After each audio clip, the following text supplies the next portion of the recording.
This is News Center 16 at 11. Good evening, everybody. I'm Joel Porter. Here are tonight's top stories. A special holiday dinner a few days early. Women and children who had to leave home are celebrating Thanksgiving with some helpful high schoolers in South Bend.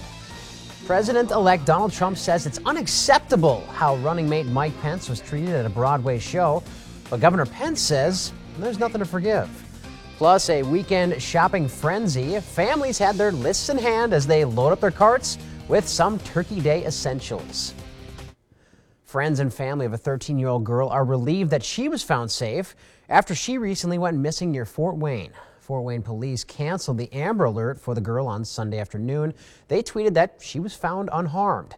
Police were asking people to keep an eye out after they believed she may have been kidnapped by her 22-year-old ex-boyfriend. Police are not releasing the girl's name or saying anything further about what may have happened. A man and his two cats are okay after his couch caught fire Sunday morning. The fire happened a little before 9 a.m. at a home on the 20,000 block of Wedgwood Drive. That's off 933 near the Michigan border. Clay firefighters say the fire started on the couch and spread to the attic. The man told firefighters he tried to put it out, but his extinguisher wasn't working properly. He was taken to the hospital, but is now recovering.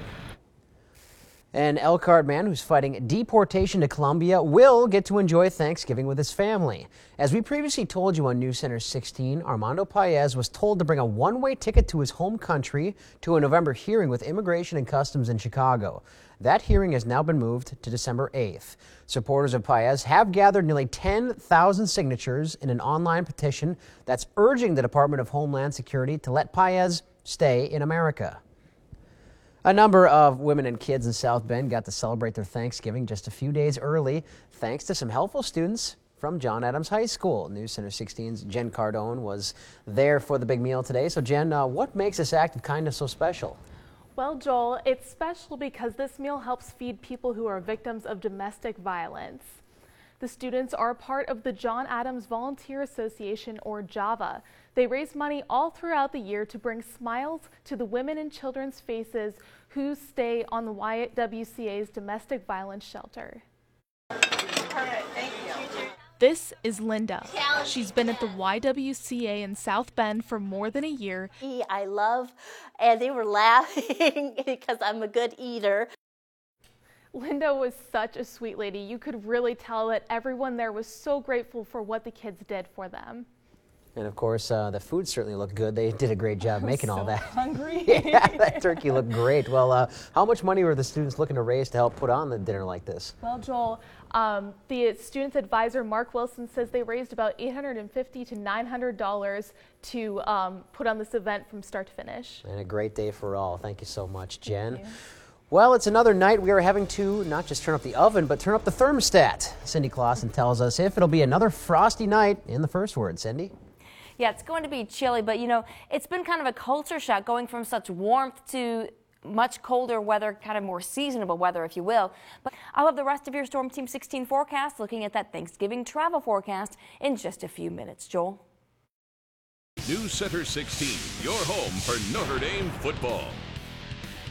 Saturday night was a cold and bitter walk back to the car for Irish football fans, and not just because of the snow, but also because the team lost its final home game to Virginia Tech. And as News Center 16's Eli Gain tells us, the best that Coach Brian Kelly and the team can hope for now is an awful 5-7 record to end the year. Eli? Yeah, that's right. Thanks, Joel. It's only the second time ever that Coach Kelly has been in this position, a losing season. And last night seemed like deja vu for so many games Notre Dame has played in this year. The Irish got off to a great start, though. DeShone Kizer, he was on, helped Notre Dame jump out to a 24-7 lead. One more game left this year when they head to L.A. to face USC on Saturday. Joel? A tough game against the Trojans. Thank you so much, Eli. Meanwhile, a senseless killing in San Antonio, Texas. Police there say a man murdered a detective right outside police headquarters. Detective Benjamin Marconi was writing a traffic ticket inside his vehicle. That was right outside the San Antonio Police Department headquarters on Sunday morning. That's when another car pulled up. The driver got out, fired at the 20-year veteran, killing him. Police are searching for the car and the man who was driving it, the man who detectives believe was driving that black car. Chicago police have now arrested 2 teens who they say shot and killed a congressman's grandson inside the boy's home. Police say Tariq Darris and DJ Banks forced their way into Javon Wilson's home, shot and killed him after they were fighting over clothes and shoes. Wilson's grandfather is Representative Danny Davis, who has served nearly 20 years in Congress. Good news if you are filling up the car to head to Mom and Dad's house for Thanksgiving. Gas prices have fallen over the past 2 weeks. The national average is about 6 cents lower. That's about $2.20. Not bad. In Mosul, Iraqi forces today continue to move further into the city against heavy resistance from ISIS fighters. They say it's time to get the job done.